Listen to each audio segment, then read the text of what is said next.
28 Lexus ES350. Changing the ECM. I already pulled it out. This is the used one. Original one, we're changing it because I think that's what causes sometimes a no start condition. So the way to program it now, you take pins 13 and you ground it. Then you turn ignition on and you wait 31 minutes.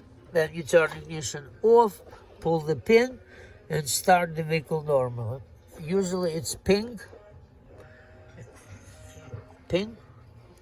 or you can count like that. Short side, 16 is power, and then 16, 15, 14, 13, right there.